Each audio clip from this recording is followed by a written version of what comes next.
Estamos diante dun dos símbolos dos peregrinos, a cuncha.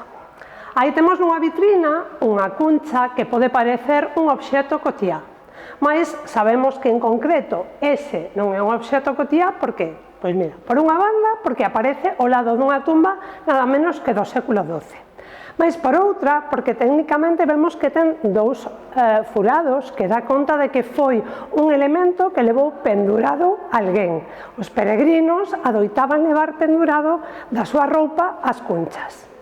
Alén disto, como símbolo propio dos peregrinos a Compostela, en moitos elementos que aparecen relacionados coa temática do museo, vemos que a cuncha é un elemento decorativo en sí, como podemos ver tamén no baúl que temos nas miñas costas.